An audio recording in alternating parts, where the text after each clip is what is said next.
I'm Mark Bittman. I'm here for Edible Education 101, and with me is Nick Jammet, who is one of the co-founders of Sweetgreen.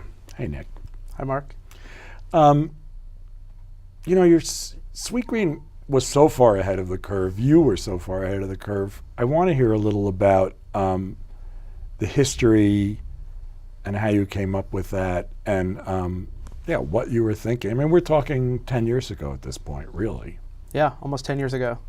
We started Sweetgreen actually out of our college dorm room at Georgetown. And it was really simple at first. It started just as a solution to a problem. Myself and Jonathan and Nathaniel, my two co-founders, had nowhere to eat. So every day we'd have this conversation about where should we eat? I don't feel good when I eat this. I don't want to eat that again. And so we all came from parents who were entrepreneurs, and we decided we should solve this problem ourselves. So we built a business plan, started raising money, and the more we learned about the food space, we couldn't understand why there wasn't a place that existed like this, where food could be transparent, delicious, healthy, and also cool. We wanted to create a brand around this that really celebrated all those things. Were you business majors or were you just guys? Both. Both. We were undergraduate business majors at Georgetown. And you did this as undergraduates, not as graduates. So you really had you had a little business background. Yeah, I mean, we had no idea what we were doing. We had no experience, but we all had this belief in what we wanted and what we knew the Georgetown community needed. You know, we'd been students for 3 years there and we're sick of what we were eating. And so finally we decided, let's just build this ourselves. And so then what happened? How did you build it? Very slowly. We found a location, a little 500 square foot former burger shack that we converted, found an architect, started raising money from friends and family and teachers and anyone that would really give us money at the time. And Sweetgreen was born 2 months after graduation. On M Street? On M Street, a couple blocks from the university. And keep going. Was successful? It really did take off in the beginning, and the idea was simple. It was a really simple, focused menu. We really didn't have a choice. In 500 square feet, there wasn't much we could do. But that simplicity was really important to us. It allowed us to focus more on the ingredients and the supply chain and really understanding where our food came from. And we started simply by just going to farmers markets and meeting farmers and truly trying to connect with where our food came from. And that transparency connected back to our customers, and they felt it. And you could tell that for once, you know, we saw customers coming back and back more frequently.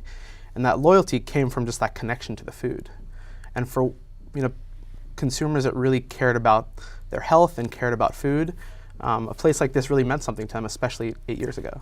I think, for me anyway, this is important. It sounds like you started more with sourcing than you did with what you were putting behind the counter. I mean, that is to say, you went out, saw what there was to buy, where you could get it, how you could source it, and then figured out what you were going to sell rather than said, okay, here's what we're selling, let's go find it.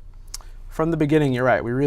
For us, it wasn't about being chef-driven. None of us were chefs, and we knew we needed to make the food taste really good, and it had to be delicious. But the focus really was on the source and the ingredients, where they came from. So just understanding that, understanding who the farmers were, becoming partners with them, really understood how their businesses worked and how we could become partners was everything. And even to this day, when we open a new restaurant or a new city, we start with the farmers first before we even meet landlords. We try to really understand what building a different supply chain in every city is going to mean. So now you're in Washington, New York, Boston, Philadelphia, LA, and soon to be Berkeley. Right. And have different supply chains in each city, or is there overlap between the East Coast cities? So every city is set up with its own supply network. And on some of the cities in the East Coast, there is an overlap, but we try to think of them as their own supply chain. And some of the farmers are able to serve more than one city, and that's great because we're able to have a bigger relationship with them. But we really try to understand each city, understand what that city needs, what the farmers are growing, and really spend a lot of time with the farmers really early on. So our menu, a big part of it is seasonal. So we look at what is growing in that region and what farmers want to grow a year out and try to work with them to let the land and the farmer become the input for the menu, so not the other way around. Normally, chefs and restaurants will go to a farmer or their distributor and say, I'd like to buy Brussels sprouts because that is a fall vegetable and I want to be seasonal. And that may be true, but sometimes that may not be the best answer. So for us, we've actually tried to flip the approach, and we spend time with the farmers a year out before they plant anything. and we ask them, what makes sense for you to grow? What makes sense given your soil? What makes sense given what else you're growing? What do you want to be growing? And with those inputs, we create our menu. So we let the farmer decide what ends up on our menu. And I think that's allowed us to build a really cool relationship with our farmers because they know that we support them. And at the end of the day, our business can't be successful unless theirs are successful. Do you have different menus in each of those cities? So every city has a different seasonal menu. A lot of times on the East Coast, when strawberries will come in first in the beginning of spring and they'll make their way up the coast, you'll see the strawberry salad in each city sometimes a month apart or a season apart.